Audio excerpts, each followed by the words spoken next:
Okay, now we move to the front tire. So first thing you want to make sure is your pinch bolt is still loose. We're going to pull the axle out, roll the wheel into place, pick it up, slide this thing in with the bushings back on the wheel, and begin to screw it all back together, but we're not going to completely tighten it down. Now, one thing you want to keep in mind is that the rotation on your tire, you want to make sure it's correct. So most tires will have arrow markings that point in the proper direction. And this one, the arrow, is right here, so I know that we're running the right way.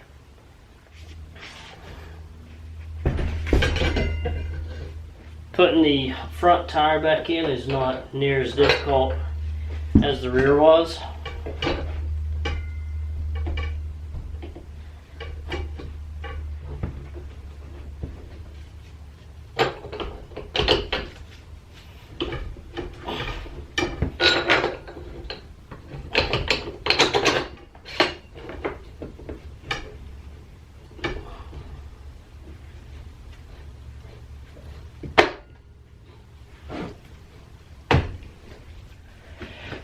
Okay, the lug here is a 14 millimeter hex.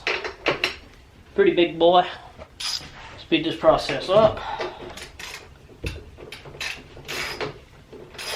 Throw an adapter on here. The torque for this is 80 foot-pounds, same as the rear. Alright, now what I did is just snug that, and I'm going to leave this pinch bolt. That goes to about 25 foot-pounds. I'm going to leave all this loose because we're going to do an alignment as soon as I finish the brakes. And the brakes here are pretty much the same as the rear. Yep, the pin comes out right here, so you can spin this thing around so you can pull the cotter pin out.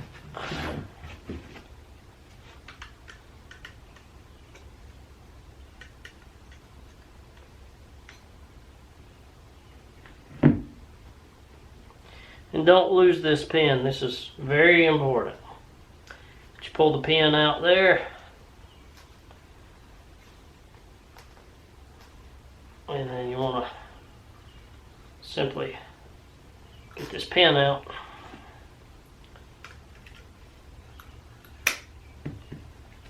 Just regular old needle nose pliers will do the job.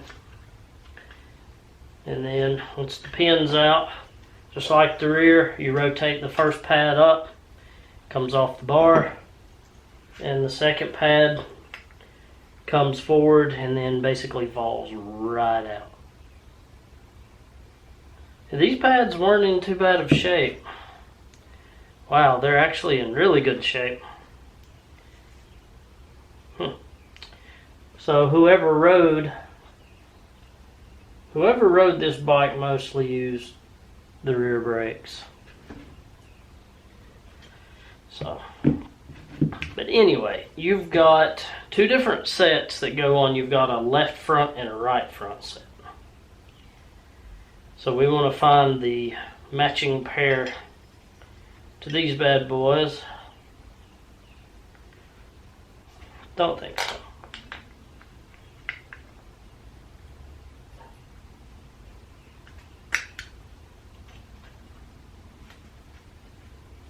So that set basically falls right in, and this set goes on your bolt, just kind of rotates around, and then you have to find the pin that I pulled.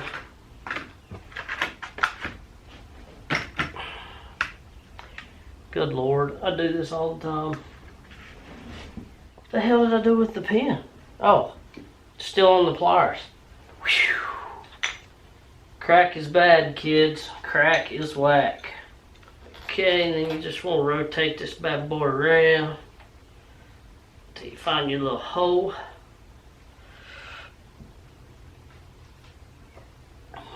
Stick your pin in there. Just like that. Now we have new pads here. Let's do the other side. Press the clip on. There we go. Brake pads are pretty much finished. So now we just got to put them back on, get them remounted.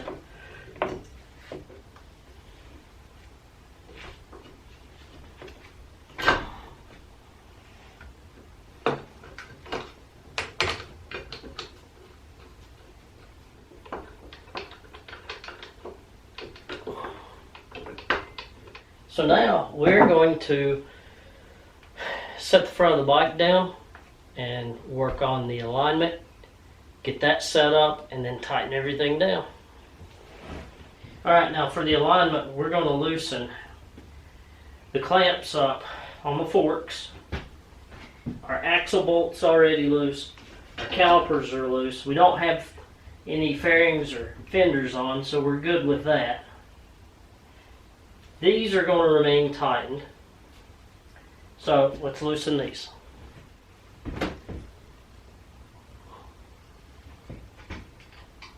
Now none of these bolts are really tight.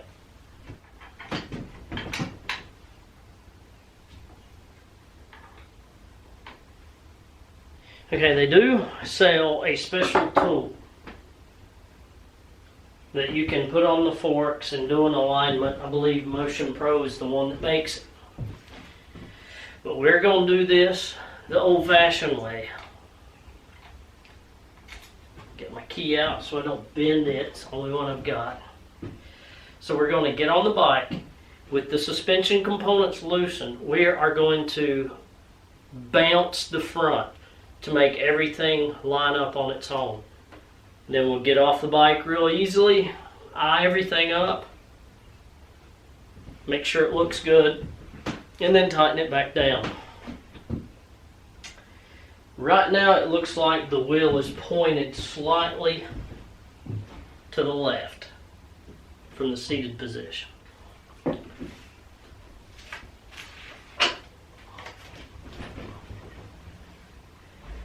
Okay, and all we want to do is, and I can see play, I've got everything nice and loose.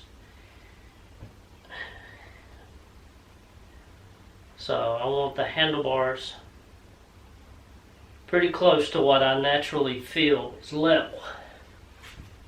We're going to put our weight in the center.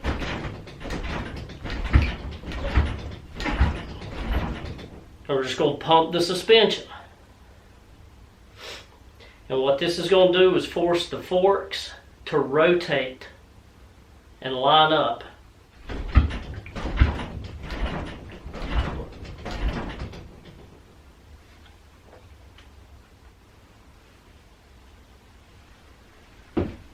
Okay, and that actually looks quite a bit better.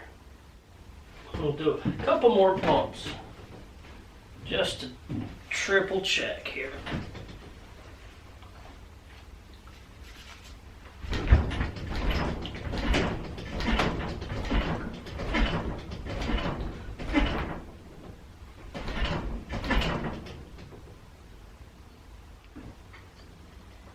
We want to snug these up.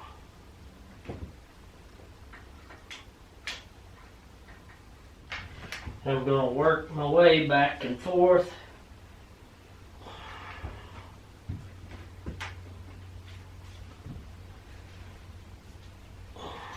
Snug the calipers. Then we'll tighten our pinch bolt. And like I said, all these bolts, they only torque down to about 20 foot-pounds. Which is not crazy. So now I'm going to put my adapter on my torque wrench. And we're going to go around and torque all these goodies. 25. Probably a little over because 25 is not much at all.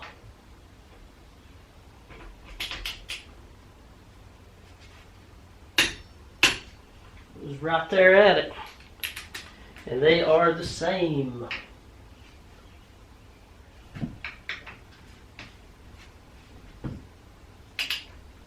Okay. Okay, now we'll have to go through and actually bleed all my brakes out. And that's pretty much it for remounting the tires, changing all the brakes, put a new rotor on the back tire, put a new sprocket, new chain. So, I mean, we pretty much have a new drive line on this bike. Everything is torqued down. But anyway, if you guys have any questions, comments, concerns whatsoever, please feel free to ask. Bleeding the brakes is a relatively easy job. Use that little bottle like I was talking about. You stick it into the bleeding valve, crack it open, and pump the brakes until it's all fluid and no air bubbles coming out. And then you tighten it back down. And because the motorcycle's so easy, you can do each caliper. You don't have to go to just the furthest point. There's only one on the back. Here's the reservoir for that. And here's the reservoir for the front. So there's no reason not to bleed all of your brakes. Might as well have maximum stopping power. Ride safe. We'll see you next time.